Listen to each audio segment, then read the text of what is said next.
Muy buenas tardes, saludos cordiales desde Asesoría Legal en Acción, un programa de Universal TV Digital. En esta tarde damos la más calurosa bienvenida a nuestra asidua audiencia de Asesoría Legal en Acción.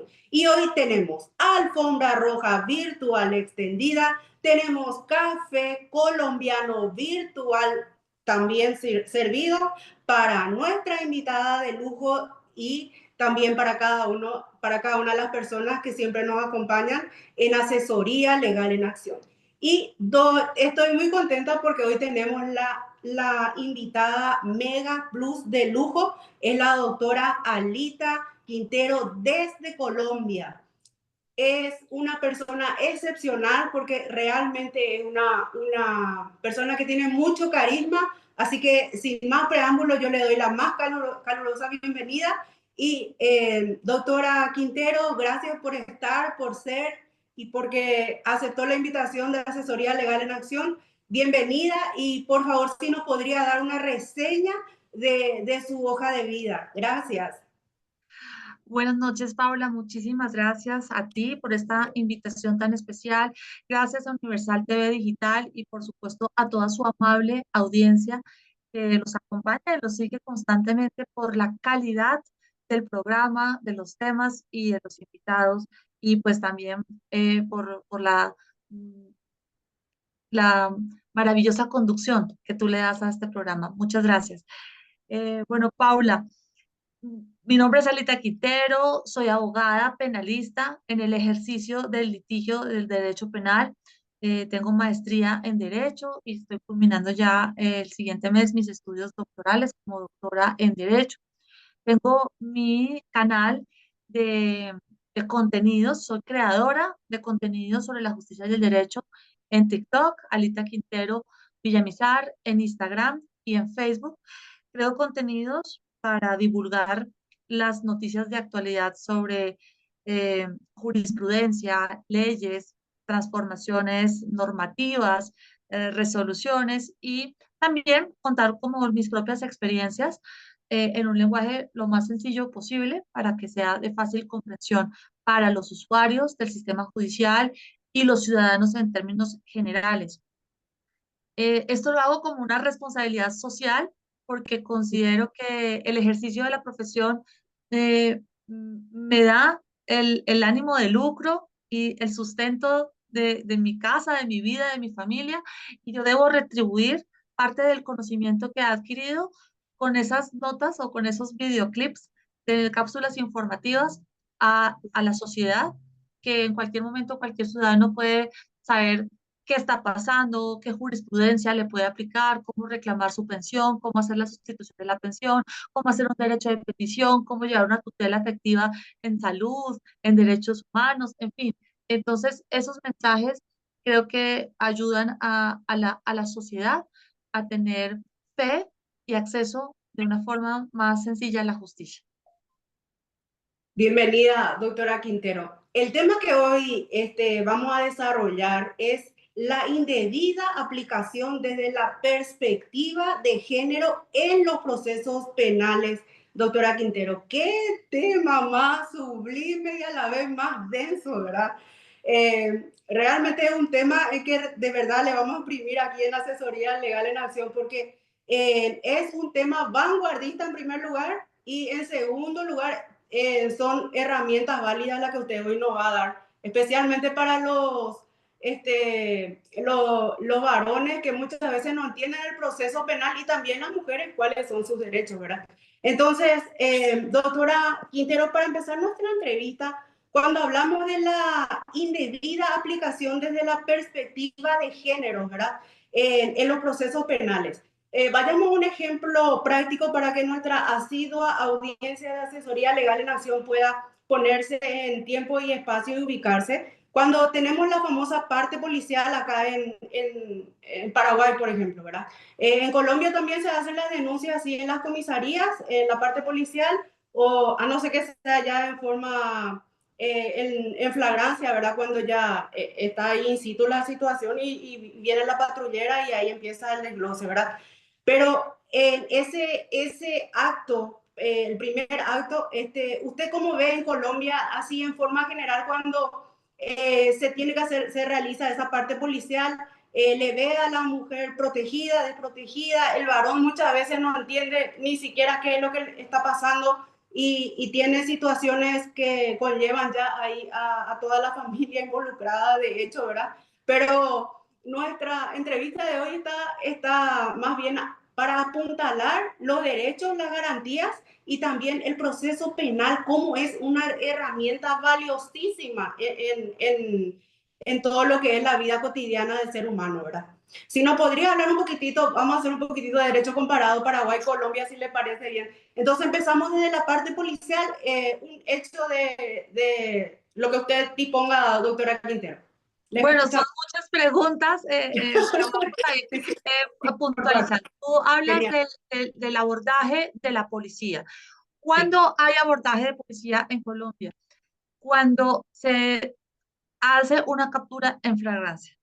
Entonces, es el momento, por ejemplo, que están en la casa, en una pelea, en una discusión familiar, la vecina llama a la policía, avisa, mire, en el apartamento del frente están en una pelea terrible, con lenguaje soez, gritando, se están rompiendo muebles, cosas, platos van, platos vienen, y en ese momento una patrulla llega, de policía llega al lugar donde se están presentando los hechos y de manera inmediata, con nuestro nuevo código de policía, si hay el indicio de que algo grave está pasando, incluso no tienen por qué golpear y esperar que les abran, tienen el derecho de ingresar a donde tengan pues ese indicio de que hay una vulneración, una transgresión grave de los derechos. Pueden entrar, ver el panorama. Si hay un conflicto, pueden arrestar a las personas. Es una captura en flagrancia en este caso sería por el delito de violencia intrafamiliar, que no necesariamente esa violencia intrafamiliar en el núcleo del hogar se trata de hombre-mujer, porque la violencia intrafamiliar en nuestro país está contemplada para todo el núcleo familiar. Entonces pueden ser hermanos, pueden ser padre-hijo, madre-hija, abuelo-nieto. Para ese núcleo familiar que tiene una discusión o un conflicto y que hay una violencia, sobre esa violencia puede concurrir la patrulla y la policía para hacer captura en flagrancia. Ahora bien, si no es en flagrancia, ya la policía no puede participar. La policía tiene en nuestro país lo que llaman la mediación policial, pero para otros asuntos que no son del conflicto familiar. El conflicto familiar no se tramita mediante la mediación policial, sino a través de las comisarías de familia. Entonces, digamos que ya no fue en flagrancia, hubo una situación desbordada hoy o situación sistemática durante varios momentos, meses, incluso años, de violencia psicológica, de violencia física, de violencia económica, y esto va ocurriendo sistemáticamente por mucho tiempo. Entonces la persona ya se siente asfixiada, ya dice no puedo más y necesito una medida de protección, necesito ayuda y concurre a la comisaría de familia. Óigase bien, para concurrir la comisaría de familia en nuestro país se necesita que el último acontecimiento de esa violencia sea por lo menos en los últimos 30 días. Entonces, si esto me pasó hace 6 meses, ya perdí la oportunidad de pedir una medida de protección a mi favor. Pero si hace 15 días se presenta el último episodio, que puede ser un único episodio o, como te digo, de tracto sucesivo, de varios sistemáticamente han sido durante un tracto de tiempo varios episodios, pues el último se presentó hace 15 días, estoy dentro de ese término de los 30 días y puedo concurrir a la comisaría de familia para pedir una medida de protección. Allí se recepciona los hechos, se atiende a la persona, a la víctima, y se direcciona con psicología, valoración psicológica, y se cita a las partes a una audiencia en donde presentarán sus pruebas, pero de manera inmediata, generalmente se impone una medida de protección provisional. Ya en la Sí. audiencia cuando se hace la confrontación o se aportan las pruebas, queda la medida de protección de manera definitiva, que puede tener varias implicaciones. Esto es de carácter administrativo y el incumplimiento a esa medida de protección da la oportunidad de que se inicie un incidente de incumplimiento de la medida de protección y con ese incidente, si se verifica que se presentó el incumplimiento, puede haber arresto y multa. La multa no es para la víctima, la multa es para el Estado. Es una sanción pecuniaria de 1, 2, 3, dependiendo salarios mínimos legales, y un arresto que puede ser de 30, 60, 90 días por el incumplimiento de la medida de protección como autoridad administrativa.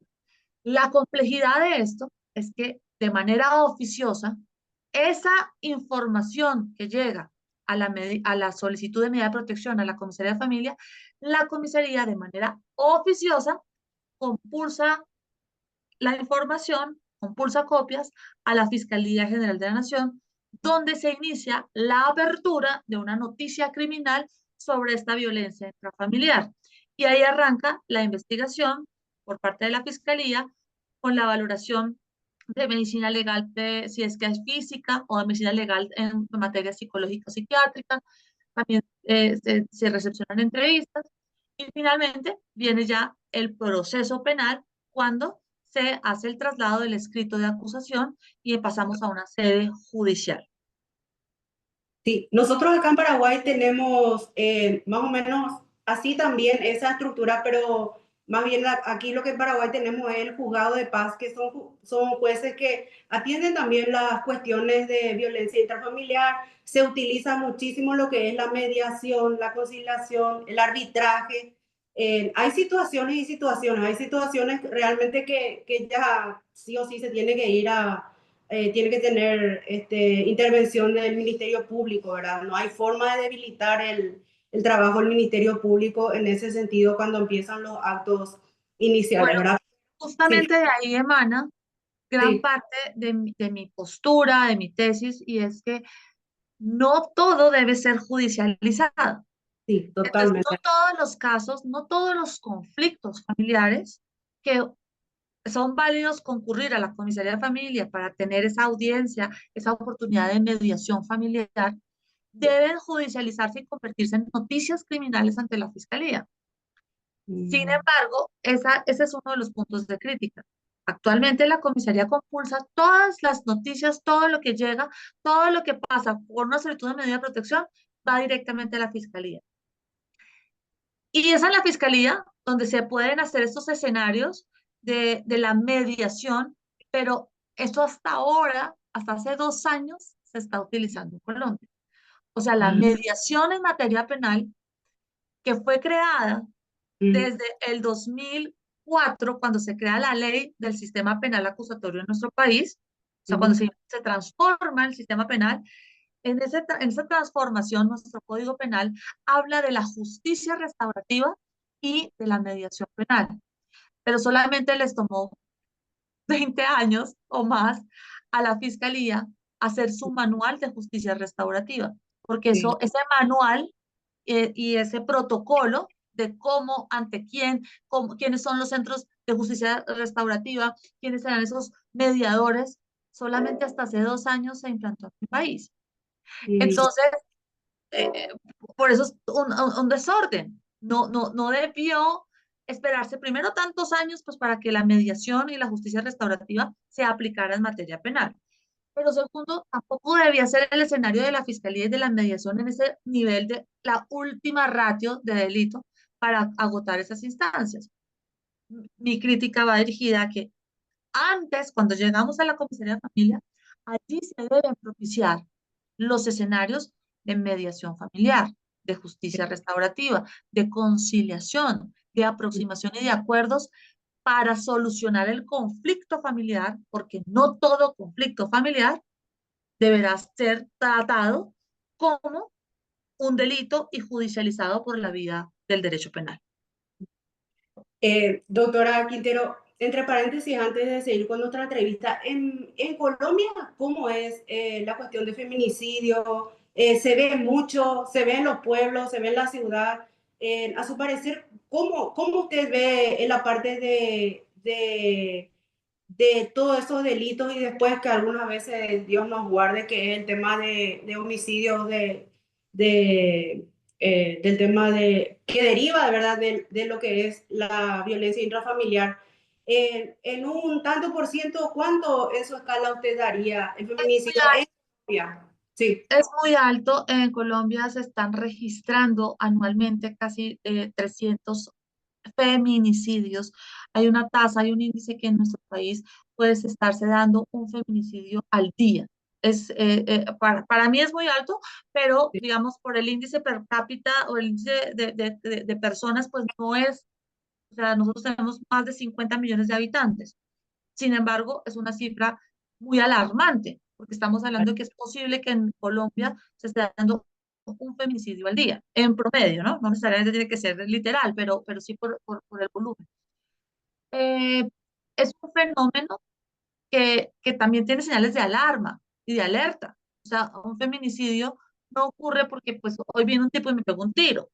O sea, ese no es un feminicidio, ese sería un homicidio. Me pegó un tiro, pero no porque yo sea mujer, sino porque, no sé, salió borracho y quiso disparar y mató varias personas, un hombre, o simplemente me mató a mí, pero no porque yo fuera mujer, quería matarme. ¿Sí ves? claro. Sí, sí, Cuando sí. es feminicidio, particularmente es que es en razón de su condición de mujer Sí. que le cesan la vida. Mm, Entonces, para que se dé un feminicidio, generalmente hay unas señales previas. El agresor puede ser el compañero permanente, el esposo, el ex esposo, el pretendiente, y ha dado rasgos en su trato y en el desarrollo de la relación. Es una persona altamente controladora, agresiva, celoso compulsivo. Bueno, mm, hay unos patrones de conducta que pueden ir marcando señales de alerta para la mujer y también para él, ¿no?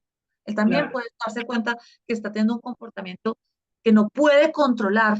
A ver, hay hombres que mm, no se pueden controlar frente a un estímulo de una mujer, de una en particular. Y también deberían tener una alerta y es, me tengo que alejar de esta mujer, porque con otras me comporto normal, pero con esta no me puedo controlar.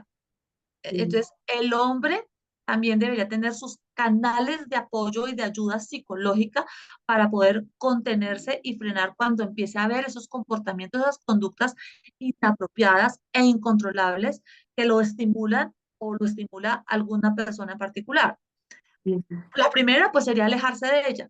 La segunda sería tratar de buscar asistencia psicológica, psiquiátrica, terapéutica, eh, para poder alejarse y evitar caer él en el feminicidio.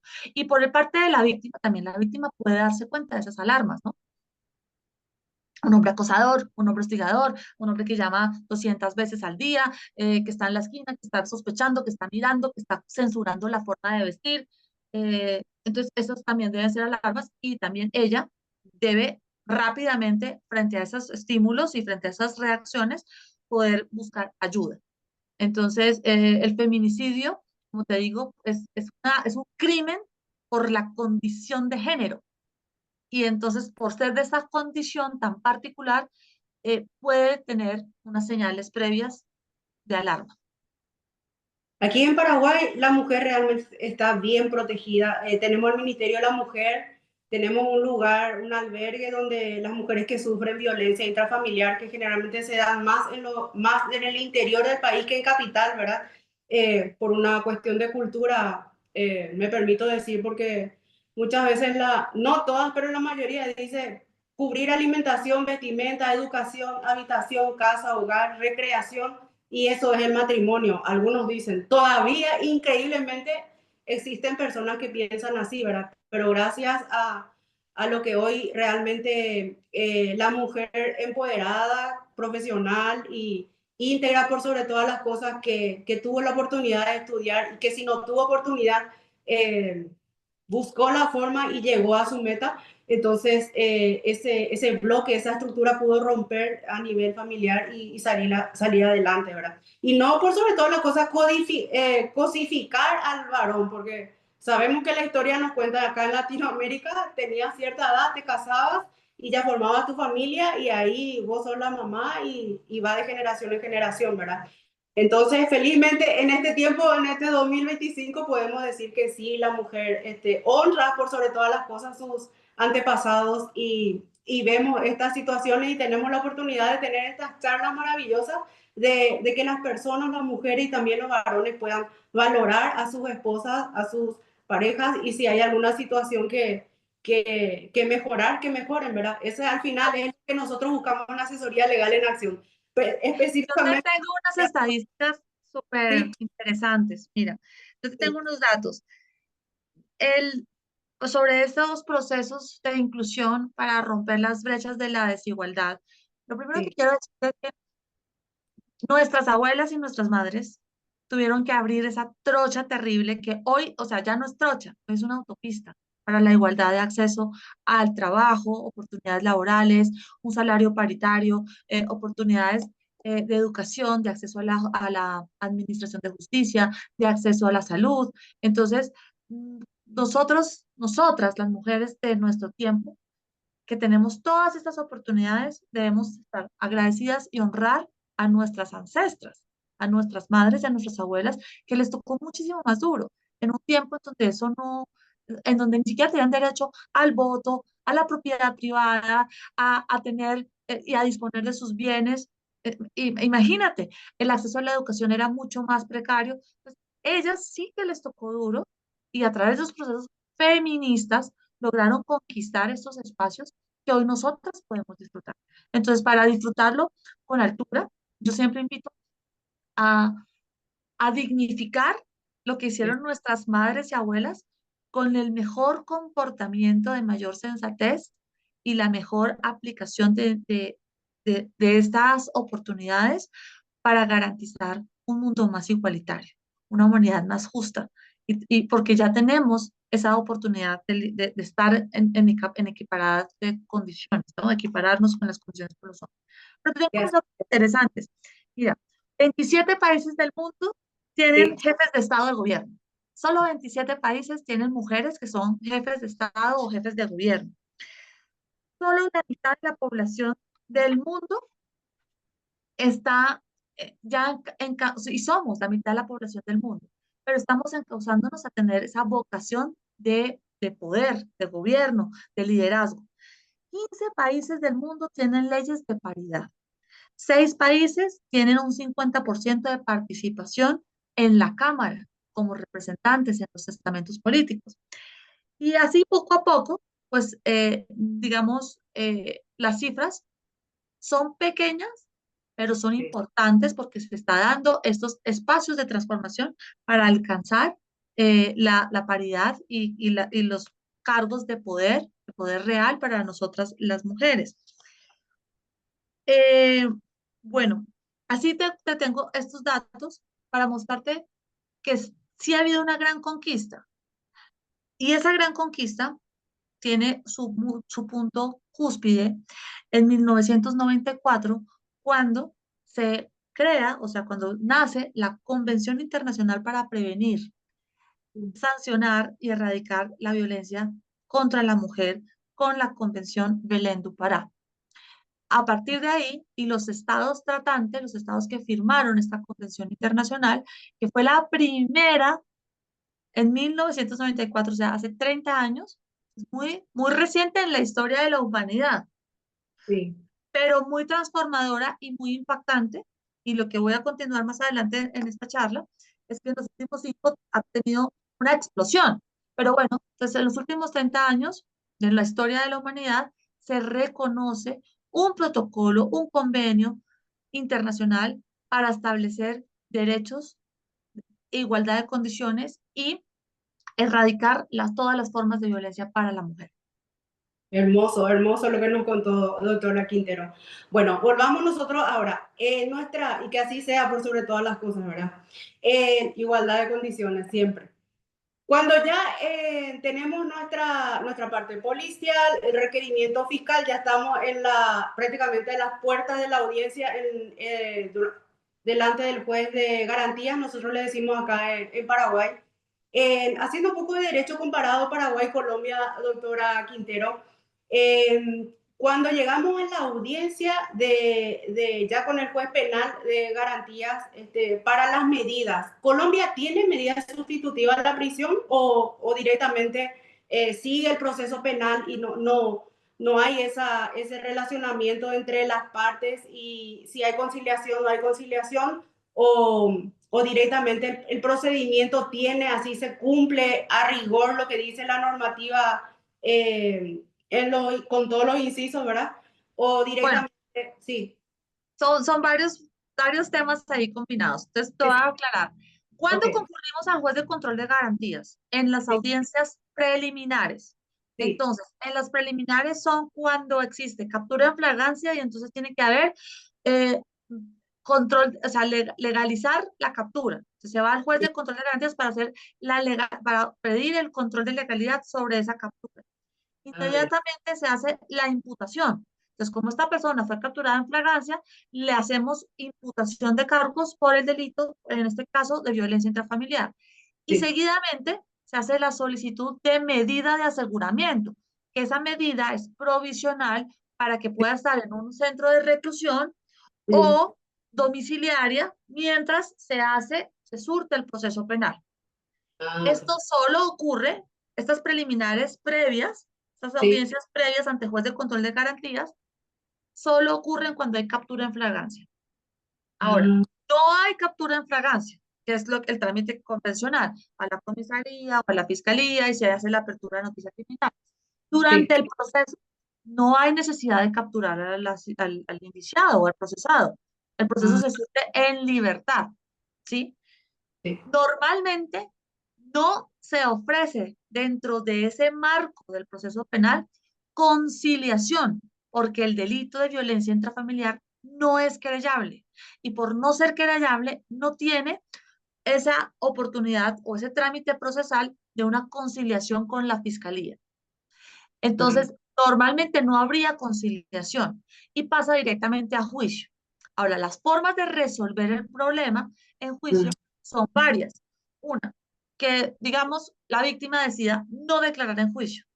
Entonces, cuando decide no declarar, la fiscalía se queda sin tu testigo principal, se queda sin la posibilidad de continuar con el impulso y con la acción y entonces puede pedir la preclusión de la acción o la absolución, que se quedó sin testigo. Esto no es formal ni oficial que dentro del proceso penal se pongan de acuerdo para hacerlo ante el fiscal, o trancen, o concilien. Esto es mm, un acuerdo que puede hacerse extraprocesalmente. Entonces puede haber una compensación, un perdón, una reconciliación, perdóname, nunca más te vuelvo a pegar. Entonces, o sea, ya vemos que tiene varias categorías. Te claro, compenso, te pago. ¿Cuánto te dolió mucho? ¿Cuánto te dolió? Y yo te pago. O cállese y tenga sujeta cerrada y aquí está la plata para compensar. Eso es con plata. Otra puede ser, lo siento, perdóname, nunca más puede pasar, sigamos felices. Entonces, sí, nos reconciliamos. ¿Cómo salimos del problema? Porque estamos ya en un juicio. Ah, no, pues no declaras, quédate callado. Entonces, listo, no declaran y salimos del problema. Esas son otras formas extraprocesales de solucionar el problema. mm, Solo como te digo, solo hasta hace 2 años en mi país, la fiscalía, cuando ya está, como no hubo conciliación porque no hay conciliación y estamos a puertas de un juicio, la fiscalía, si le proponen alguna de las partes, queremos intentar la ah, mediación, entonces ahí no se va por sí, conciliación, sino por mediación. Entonces los invitan a uno de los centros que están inscritos o en convenio con la fiscalía para que concurran allí a una audiencia de mediación mm, penal. Y en esa mediación penal, el mediador les dice, bueno, ¿cómo podemos llegar a un acuerdo? Entonces, usted la ha, en este caso, lastimado psicológicamente durante varios momentos, varios años, o la ha lesionado físicamente, con una agresión física, o hay una violencia económica. Entonces, bueno, ¿ella qué quiere? No, ella quiere que le pida perdón en público delante de su familia, o que grabe un video, que haga una carta pidiendo perdón. Y además, un dinero, bueno, o lo que sea, o hacer un trabajo comunitario, o vamos juntos a la iglesia, o hacemos una ofrenda floral y la ponemos ante la Virgen, en fin, si se logra la mediación penal en ese que está adscrito a la fiscalía, que ¿qué son? Universidades generalmente, centros de ¿cómo se llama? Los consultorios jurídicos, centros de conciliación, pero básicamente son universidades.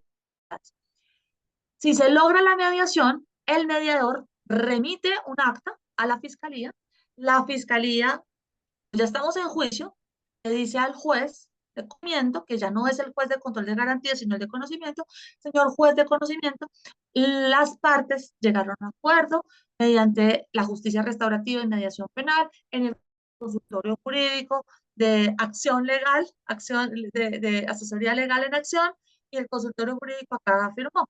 El juez corrobora eso en audiencia. Mm.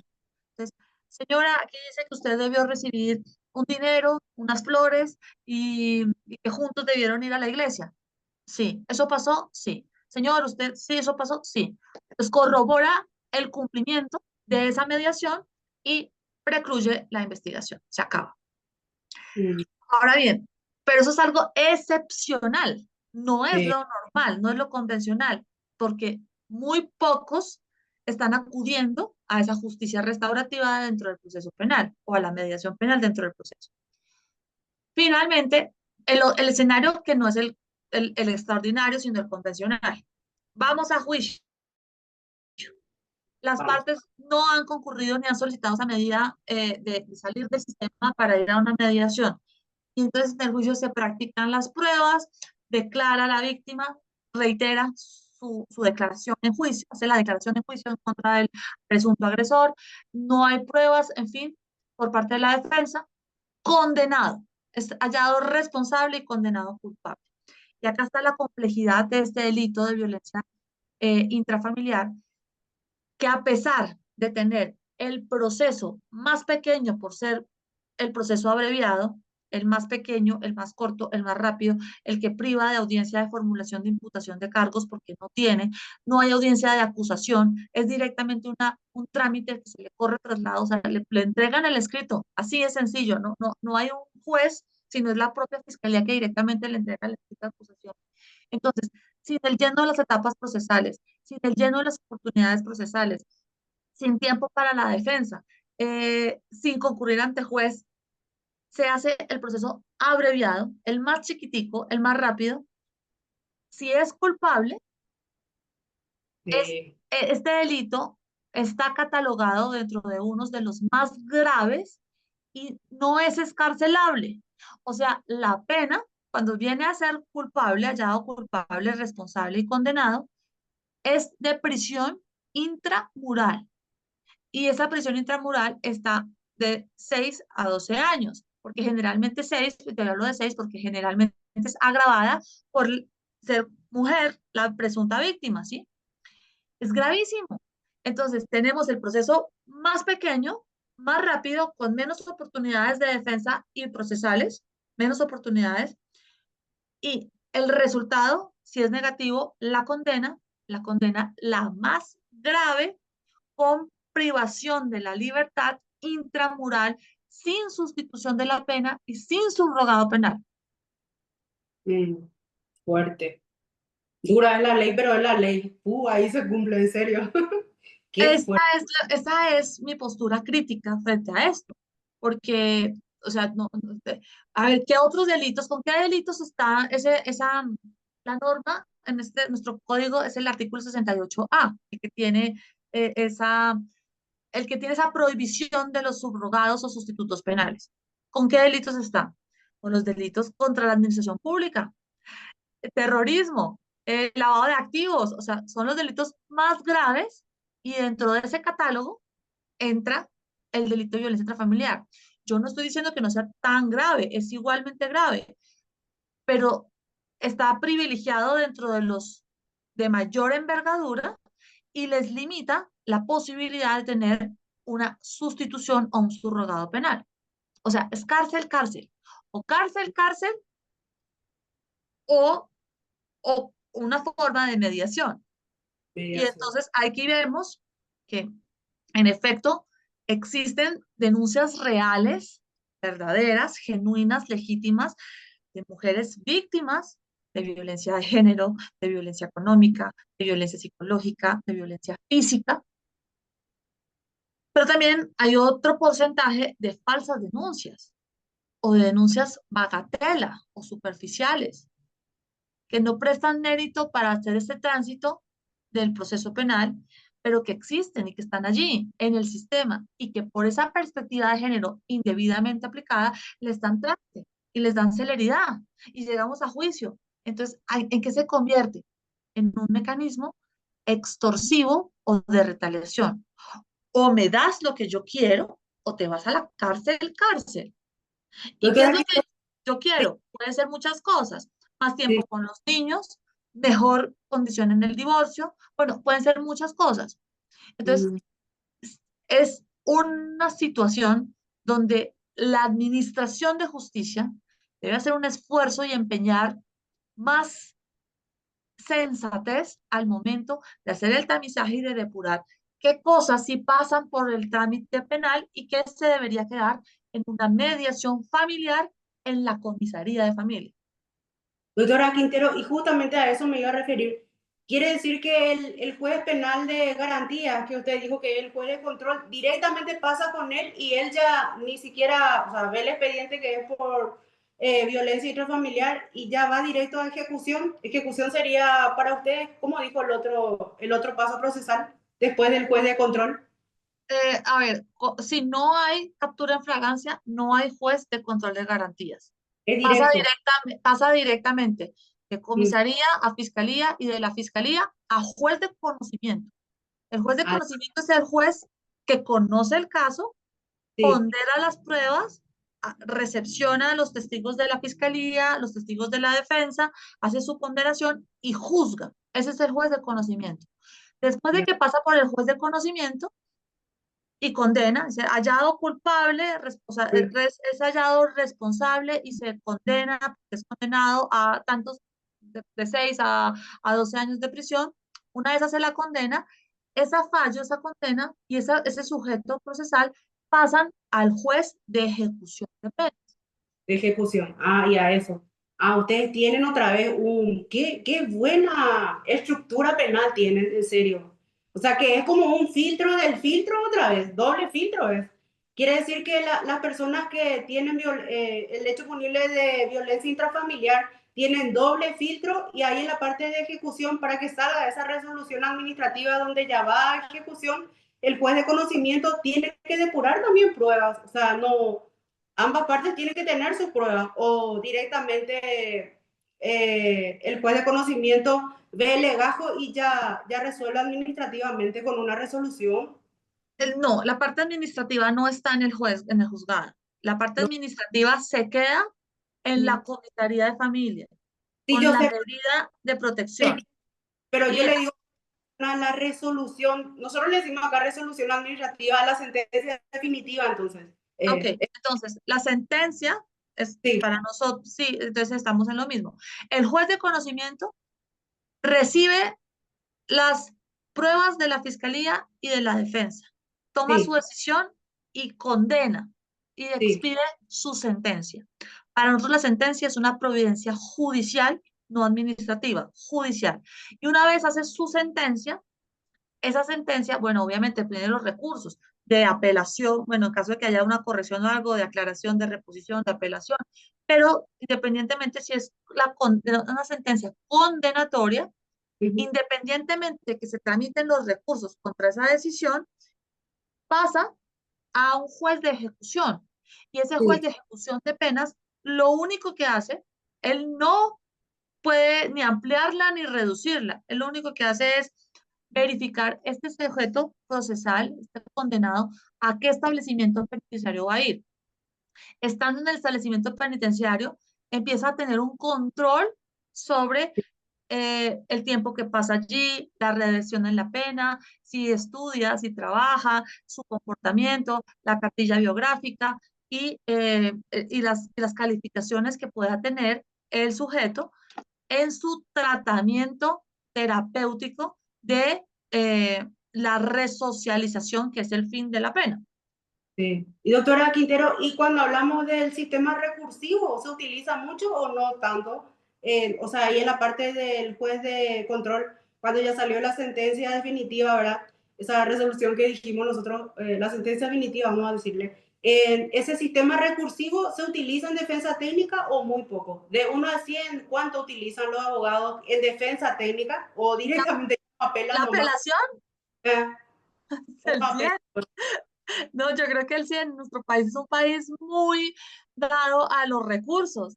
O sea, si yo te digo el 100, pues también suena como jocoso, tal vez el 99%. Habrá algún abogado que de pronto no presente el recurso, pero porque se le pasaron los términos. Bueno, Entonces, estamos igualitos ahí, Paraguay y Colombia, bien ahí. ¿Qué haríamos sin el sistema recursivo los abogados litigantes penalistas, doctora? Nos claro que reímos. yo soy crítica, yo soy súper crítica de que el recurso se aplique para la fiscalía. eh, Ahí yo me pliego más al sistema anglosajón, al sistema estadounidense, porque la fiscalía tiene todo un aparato investigativo. O sea, es enorme, tiene medicina legal, tiene investigadores, tiene peritos, peritos forenses, recolectan una cantidad de información gracias a su inmensa capacidad y talento humano, Sí, científico y técnico. Entonces, no se puede comparar, digamos, hablamos de la igualdad de armas para la defensa está desde el punto de vista de de tener las mismas oportunidades de hacer las mismas acciones, pero no necesariamente esas acciones tenemos este mismo despliegue de recursos tecnológicos y humanos. O sea, la defensa puede investigar y tiene un investigador. La defensa puede recolectar una prueba y cotejarla, pero con mucho gasto económico para hacer, por ejemplo, una verificación de ADN, de un residuo biológico. ¿Cuánto cuesta? Eso es muy costoso. Entonces, la defensa, en teoría, tiene la misma eh, facultad de la fiscalía para esa igualdad de armas. Pero eso es teórico, no es práctico. Entonces, yo sí critico si la fiscalía tuvo todas esas oportunidades, toda esa capacidad investigativa, toda esa fuerza del Estado para acusar a alguien, si lo acusa y no es condenado porque vence la defensa en el juicio y su tesis es de convicción para el juez y el juez absuelve, yo soy partidaria de que la fiscalía no tendría derecho para interponer el recurso de apelación.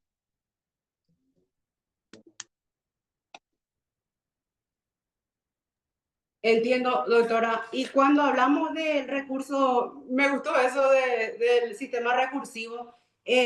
Según la jurisprudencia, ¿se resuelve algo? O sea, que los abogados recursistas que utilizan el sistema recursivo en apelación generalmente le puede ayudar otra vez a su cliente en defensa técnica o ya en otra vez, ¿cuánto? 25, 50, 75. ¿Cuánto sale favorable esa apelación o ya no tanto? No sabría decírtelo con estadísticas, pero sí, claro, sí, sí muchas veces favorece. Y lo que sí te puedo decir con certeza es que cuando esto llega a la Corte Suprema de Justicia en recursos de casación, la Corte es muy garantista.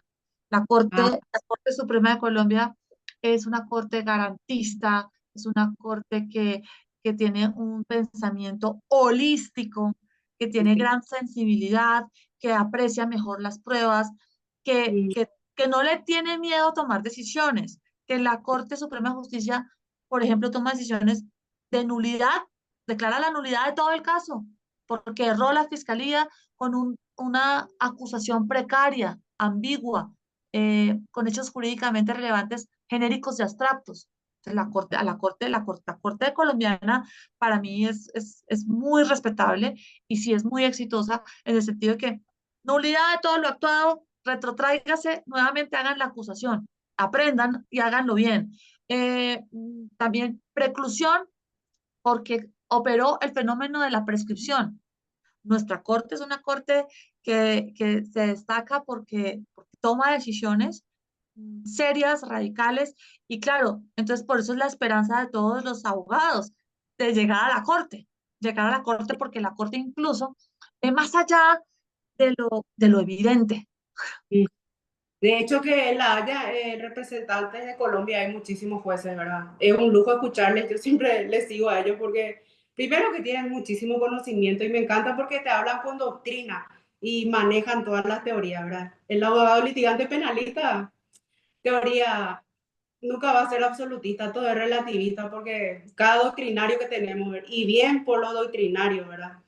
Y doctora Quintero, entonces, cuando hablamos de la indebida aplicación desde la perspectiva de género en los procesos penales, podemos decir que tenemos una herramienta válida también en el sistema recursivo a la hora de apelar esas sentencias de los jueces que bien usted mencionó al comienzo de la entrevista, de que muchas veces no hay así si bien hay ese filtro que usted dijo, esos procesos que se dan dentro de lo que es el juez de control y después ya me dijo que va al juez, a la parte de ejecución. Ejecución generalmente luego no puede hacer mucho porque ya se basa en la sentencia definitiva, ¿verdad? Pero Hacen me... cuentas, hacen cuentas. Ellos son un juez matemáticos. Sí, sí, total. Aritmético. Ellos suman y restan. Pero, y bueno, también califican el comportamiento. Sí, Pero bueno, el juez de conocimiento en mi país actualmente, y actualmente me refiero a una tendencia explosiva en los últimos 5 años, viene casi que obligado a aplicar la perspectiva de género. Entonces, pero hablemos de qué es la perspectiva de género. Con el convenio de Belén do Pará se explicaba que o se pretendía que los estados vinculados y tratantes en la administración de justicia aplicaran una mirada con mayor flexibilidad a la aplicación de las pruebas. Si tú sí, me traes una prueba y tu prueba es tu declaración, pero no es elocuente, no es muy precisa, no es muy clara, el juez debería ser más flexible. Es decir, mm, o bueno, la jueza, no importa. Voy a ser más flexible con Paula, que se pudo equivocar, pero le doy credibilidad siempre y cuando el contexto también marque eso, de que es probable que el hecho hubiera ocurrido. Es esa claro. aplicación flexible. Es la justificación del por qué no se presentó denuncia con anterioridad. Es la explicación de por qué una mujer puede estar sometida por un hombre que tenga superioridad en edad, en rango, en economía, en poder, en dominio, y ella se sienta menoscabada o subyugada frente a él. Eso es lo que hablaba la perspectiva de género. Entonces, los jueces deberían tener esa mirada al momento de aplicarlo. Mayor flexibilidad, un poquito más de interpretación, para poder decir, con las demás pruebas, creo que lo que Paula me está diciendo es cierto. No querría decir en su momento, hace 30 años, esa perspectiva de género, lo que realmente está ocurriendo en los juzgados hoy. Y es, Paula me lo dijo, es cierto, porque es mujer. Pero, ¿y cómo lo comprueba? O sea, ¿y qué otro testigo lo dijo? No, no lo vio nadie, no lo escuchó nadie.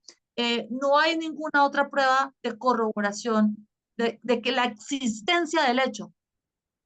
Pero, ¿cómo no voy a condenar al que le hizo esto a Paula? Si es mujer. Entonces, condenado. Pero antes de ser condenado, el procesado es tratado como si fuera culpable. Sí, Entonces, eso es lo que es gravísimo, como una perspectiva de género. O sea, la perspectiva de género no quiere decir cualquier hombre que venga aquí a mi estrado judicial o a la comisaría de familia o de plano por el hecho de ser hombre, cuando llegue, lo voy a tratar como culpable, pero culpable de un delito despreciable y lo va a mirar horrible y lo va a tratar feo y siéntese ahí y lo va a tratar como si fuera el peor de los criminales. No, eso no dice la perspectiva de género. O sea, no era el espíritu de estas normas.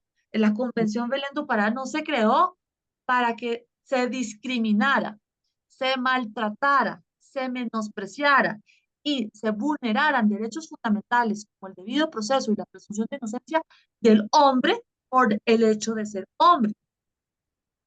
Pero eso terminó ocurriendo en los más recientes años y se generalizó. Y entonces el acceso a la justicia de los hombres que están siendo judicializados por delitos de género y por el delito particularmente de violencia intrafamiliar, es ese. Y entonces ahí es donde yo hago este clamor por o sea, por erradicar la indebida aplicación de la perspectiva de género en los procesos penales, cuando se pretende no solamente judicializar a un hombre, sino estigmatizarlo y hacer más grave el trámite del proceso. Mira, nadie, ni hombre ni mujer, un ser humano, ningún ser humano quisiera afrontar un proceso penal. Y cuando lo afronta, seguramente está afrontando la situación más grave y crítica de su vida. Esto es como un cáncer, esto es como un diagnóstico de una enfermedad mortal. eh, Así es el impacto emocional, energético y el desgaste también económico para asumir una defensa de un proceso penal. Pero además de, de los nervios, de la angustia, de lo costoso en plata, emocionalmente, del estrés que esto genera, oye, por qué el trato tiene que ser tan indigno? O sea, por qué fiscal, juez, psicólogo de medicina legal eh, abordan al procesado como de plano, como si fuera el peor criminal? ¿Y en dónde quedó esta conquista humana de las revoluciones que dieron paso para acabar los estados absolutistas y generar estados sociales de derecho, estados democráticos, donde hubiera una tripartición de poderes y un establecimiento de la justicia con un debido proceso? Y uno de los derechos humanos más importantes, que es la presunción de inocencia.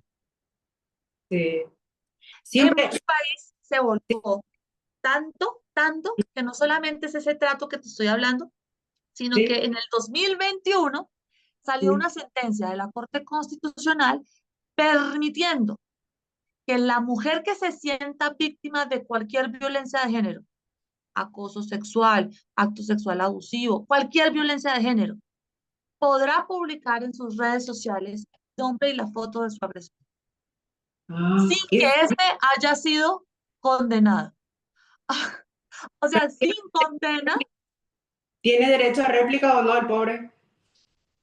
Directo. Ok, listo. ¿Y cómo replicas? O sea, perdón, pongamos un Mm, ejemplo. Yo me mm. siento violentada porque un cliente me acosa, porque me dice, ay, mamacita, venga, cosita, ayúdeme, hágame, no sé qué. Entonces yo siento que él me cosifica y que me llama a horas inapropiadas y que está ejerciendo una violencia de género contra mí porque me acosa sexualmente.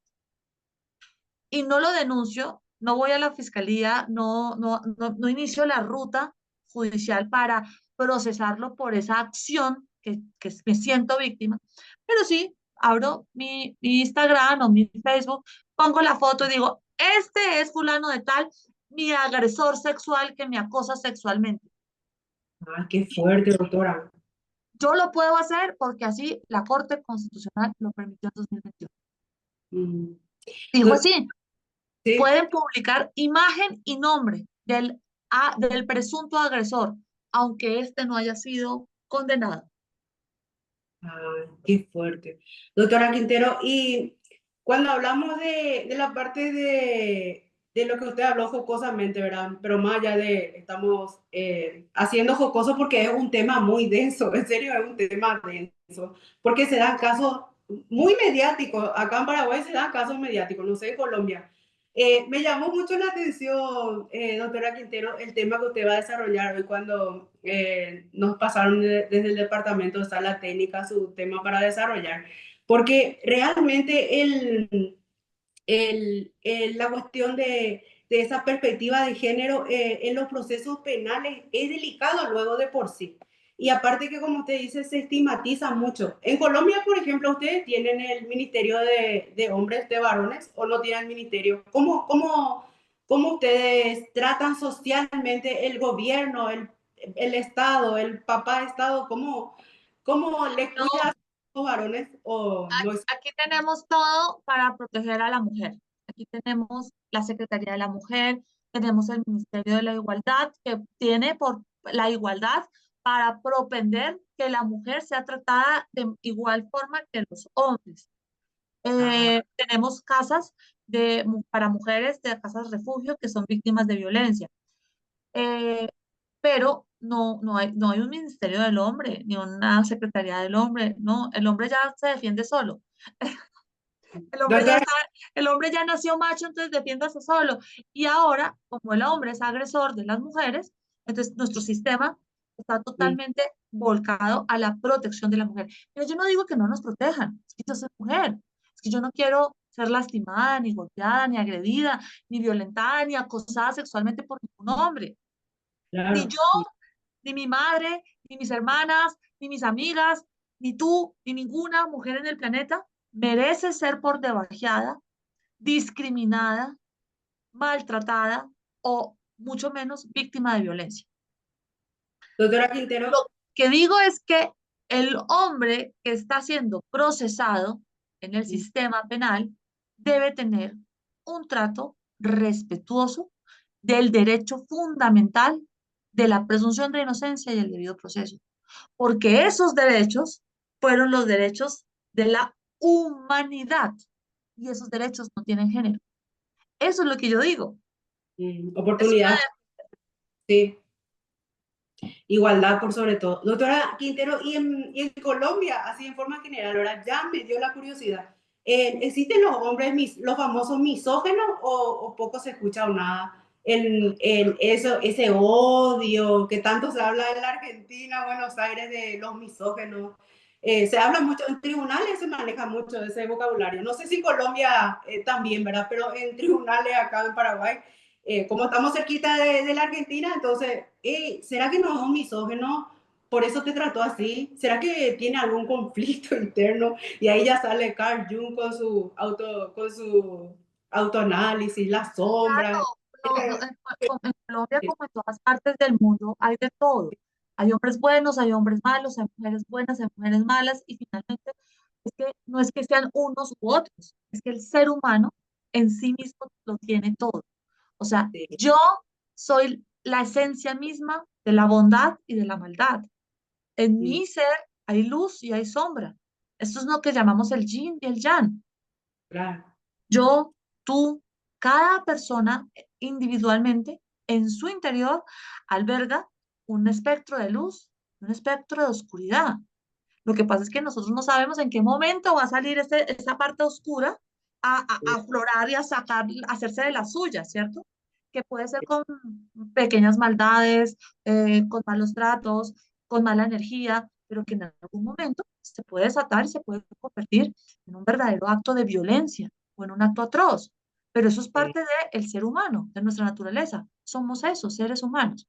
Entonces, claro que en Colombia también hay hombres misógenos, por supuesto, y los conozco, incluso en los estrados judiciales, abogados litigantes que son misógenos porque lastiman y Sí. ofenden a las mujeres que estamos en el litigio por el hecho de ser mujeres. O sea, yo he sido víctima de trato misógeno en estrados judiciales frente al juez y el juez no dice nada, no hace un llamado de atención, no compulsa copias, no pide que le haga una investigación al abogado que hace comentarios denigrantes de mi condición de mujer. Entonces, yo sí he visto hombres misógenos en mi escenario laboral y en muchos otros. Pues, claro que hay hombres misógenos, pero de eso se trata estas conversaciones, de eso se trata esos espacios, es de abrir la conciencia, de permitir tener mayor reflexión y actos de autoconstricción para ser mejores seres humanos. No hombres ni mujeres, no, es tener una mejor humanidad.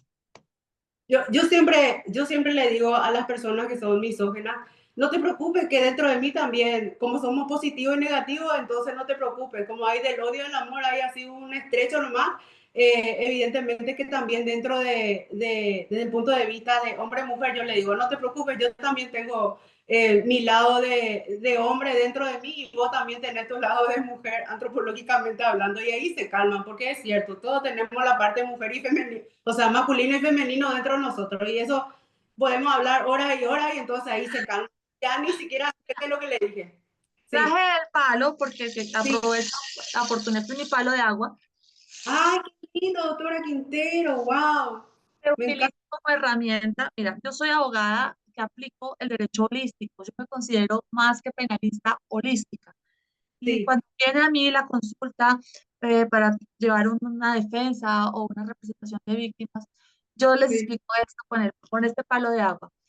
sí, Y es, somos, tenemos la misma esencia y la misma naturaleza. Nos sí. divide en grados en el principio de la polaridad. Acá está el bien y acá está el mal.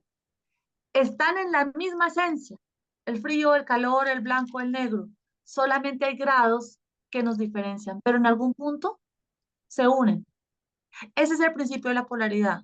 Entonces, acá está el bien y acá está el mal. Se separan, son los más distantes, sí, pero de la misma esencia, la esencia humana. Y entre un punto y el otro solo hay grados. Hay que ver en qué grado quieres estar.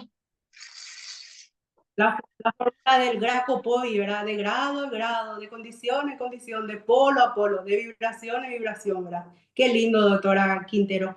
Bueno, y cuando hablamos, bueno, ya tenemos entonces como conclusión un poquitito para ir cerrando nuestra entrevista, doctora Quintero, volviendo a nuestro caso de tribunales, el sistema recursivo entonces es una herramienta válida con relación a lo que es esa indebida aplicación desde su punto de vista de lo que hoy empezamos, o sea, iniciamos nuestra entrevista con la indebida aplicación desde la percepción de género, pero tenemos herramientas válidas entonces cuando hablamos del sistema recursivo y esas sentencias definitivas se pueden apelar.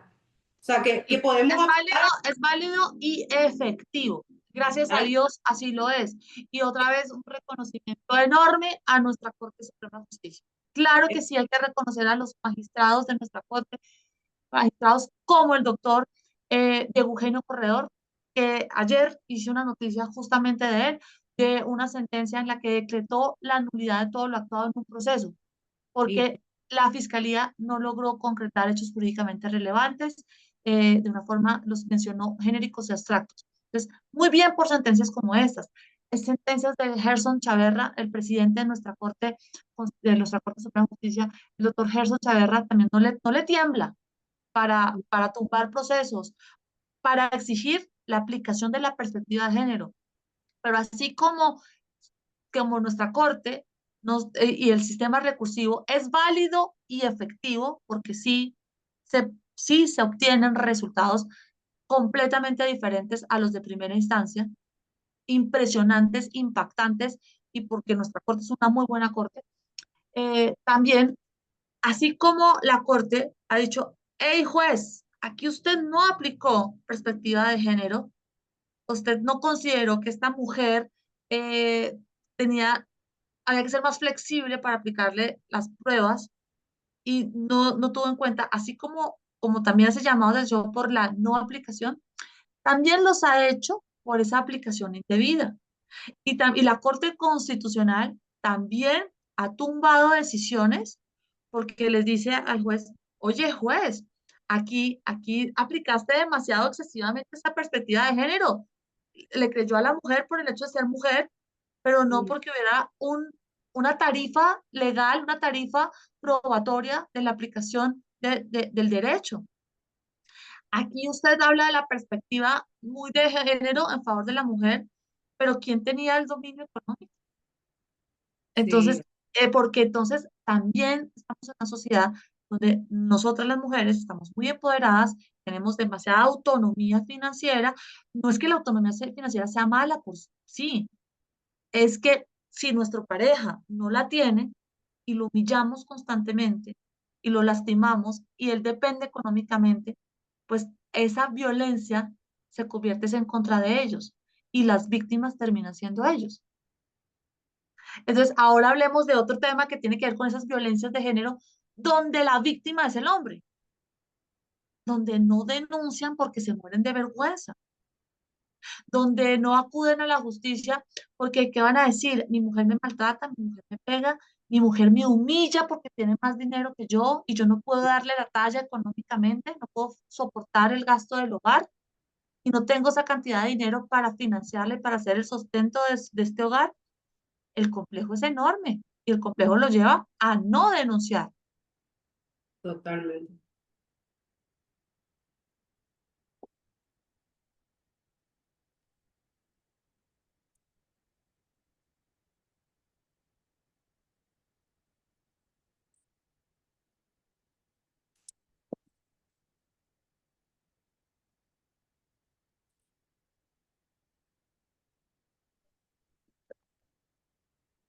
Uy, Paula, estás flotando. sí, aquí un ratito, doctora, un ratito, por favor.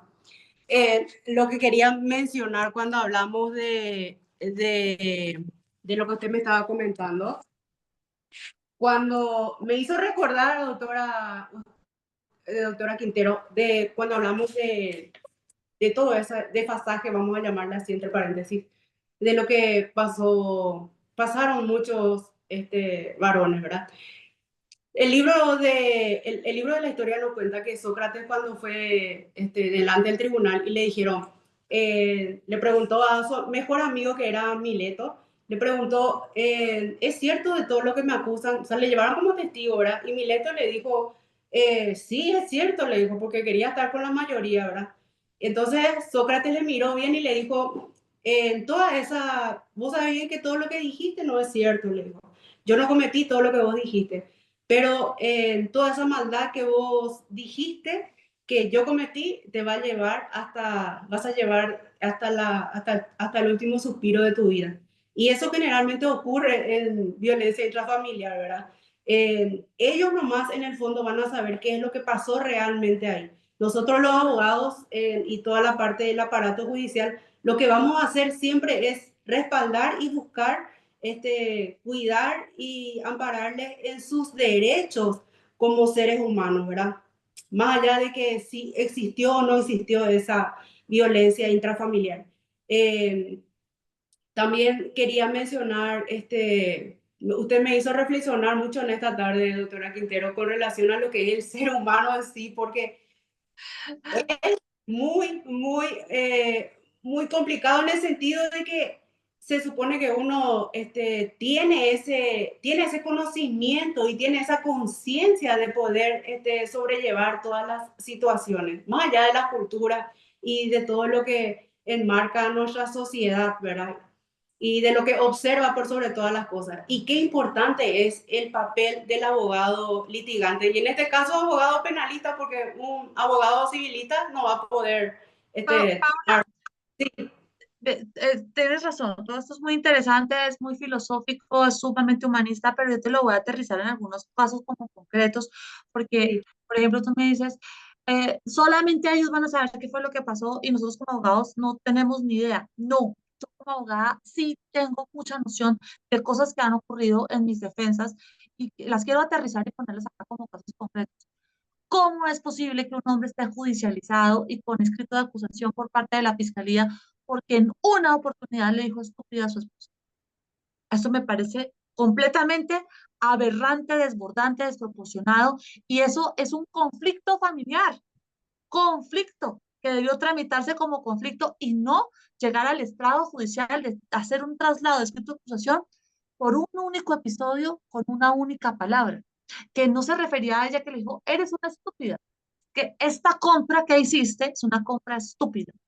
Perdón, eso es aberrante, eso es una indebida aplicación de la perspectiva de género, porque la señora puso tutela y dijo que soy mujer, y la perspectiva, y el convenio, y los tratados internacionales, y entonces defiéndame, soy víctima. Para mí, esa no es una víctima, esa está ocupando el espacio judicial de las verdaderas víctimas. Otro pero caso concreto, sí, otro, otro que estoy defendiendo, un ok. sujeto que está siendo procesado por violencia intrafamiliar y no convivió con la mujer, no convivieron, no procrearon, no tienen hijos en común, pasaron algunas noches juntos, o sea, pernoctaron eventualmente, Tal vez, pernoctaron, pasaron algunas noches juntos, pero no hubo convivencia. Entonces, ¿qué dice la Corte? Nuestra Corte Suprema, ¿qué dice? Define la violencia intrafamiliar debe tener una vocación de permanencia. Entonces, ¿cuándo ocurre violencia intrafamiliar? Cuando son cónyuges, cuando son pareja, cuando han tenido hijos en común, Cuando aunque están separados, tuvieron un fruto de ese amor, un hijo en común, y viven en hogares diferentes, o cuando se trata de ser el amante o la amante, o sea, en relación extraconyugal. O sea, yo tengo mi esposo, tengo mi amante paralelo y con vocación de permanencia. Esa es la palabra, vocación de permanencia, esa es la expresión. Ahí hay violencia intrafamiliar. Entonces, mi esposo no sabe que tengo un amante y ese amante permanente, con vocación de permanencia, nos vemos todos los miércoles a las 3 de la tarde y llevamos 2 años o 3 años o 5 o 20 en esa relación extramatrimonial, extraconyugal, y él me pega. Ahí es violencia intrafamiliar, que aunque es censurable porque entonces esa relación está siendo contraria al verdadero núcleo familiar con el que tengo con mi esposo y mis hijos. Pero bueno, es entendible desde esa vocación de permanencia. Sí. Entonces, aquí es válida esa denuncia de violencia intrafamiliar. Pero en una pareja que no convive, que no tienen hijos, que no convivieron, que no tienen propuesta de matrimonio, que no hubo vocación de permanencia, ¿cuál violencia intrafamiliar hay? ¿Que pasaron unas noches, un fin de semana juntos? Eso es absurdo. Como también es absurdo que la fiscalía permita que una supuesta víctima presente 12 denuncias por violencia intrafamiliar a 12 hombres diferentes en un intertracto de más o menos 5 o 6 años. Ah, 12, o sea, pero claro, ¿te parece a ti? Eso no es sensato, eso no es coherente, eso es el irrespeto y es el uso abusivo del derecho para tener las prebendas y los privilegios de una indebida aplicación de perspectiva de género, al punto de tener 12, 12, o sea, 12 hombres son mis novios, no novios, mis compañeros permanentes. Tengo vocación de permanencia con 12, he convivido con 12 y los 12 me pegan. Es que ni siquiera la línea de tiempo puede estar enmarcada con diferentes relaciones, ni simultáneas, o sea, ni sucesivas. Es absurdo. ¿Cómo la fiscalía permite eso? lo que pasa es que es imperdonable, doctora Quintero, porque las mujeres colombianas son dulces y son tiernas, entonces no se puede llevar por otro, o sea, que sí o sí se tiene que cumplir lo que la ley dice. Es imperdonable maltratarla a una mujer y encima otra vez colombiana, doctora Quintero. Eso nomás lo que pasa. Va con onda, doctora. Bueno, doctora Quintero, quiero agradecerle infinitamente. Estamos llegando al final de nuestra entrevista. Nos gustaría desde Asesoría Legal en Acción volver a invitarla en una siguiente entrevista para seguir compartiendo los temas que a usted le gustaría desarrollar y que son vanguardistas, por sobre todo son prácticos. Yo estoy segura como ser humano que en Asesoría Legal en Acción nuestra asidua audiencia siempre toma nota de todo lo que hablamos porque son consejos útiles y aparte que son consejos que es del día al día, ¿verdad? Entonces, le doy la palabra, le cedo la palabra para que usted nos pueda dar su despedida nunca, ¿verdad? No existe despedida, sino saludos finales en este tiempo, pero que en una segunda entrevista cuando usted nos dé, podamos seguir compartiendo con usted. Realmente fue un gusto conocerla y por sobre todo poder compartir con usted en esta noche. Bueno, Paula, muy agradecida por tu tiempo, por abrirme este espacio, por invitarme a compartir con ustedes y con su audiencia tan especial de mi propósito de vida. Y es, siempre debemos buscar la causa emocional que nos lleva a tener el conflicto jurídico. Abordar y tramitar de manera efectiva las emociones tiene una repercusión inmediata en el efecto y en el entorno y en ese trámite judicial. Yo lo llamo sanar el alma, superar el proceso. Y para eso hay muchas herramientas y técnicas asertivas como la mediación penal, como la justicia restaurativa, como la conciliación, pero sobre todo es el trámite de las emociones adecuadamente para evitar y superar los conflictos.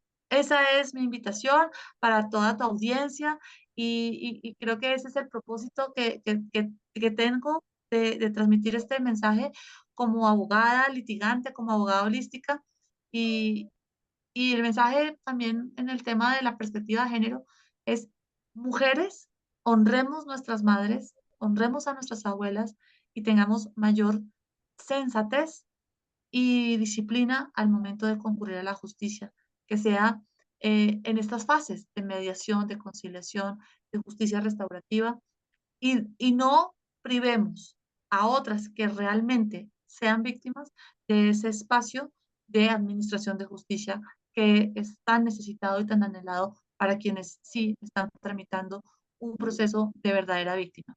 Muchas gracias. Gracias, doctora Quintero, un gusto realmente. Y nosotros nos despedimos de nuestra asidua audiencia de Asesoría Legal en Acción, que es un programa emitido por Universal TV Digital. Damos gracias a cada una de las personas que estuvieron compartiendo con nosotros, la doctora que nos invitó el café virtual, que por cierto estuvo rico su café virtual, doctora, porque es de Colombia, ¿verdad? Entonces, obvio que va a ser otro nivel nuestro café. Les esperamos para la próxima, una próxima entrevista, como le dije, y que podamos seguir compartiendo con usted, doctora Quintero. Un gusto enorme y buenas noches para cada uno de ustedes. Hasta pronto.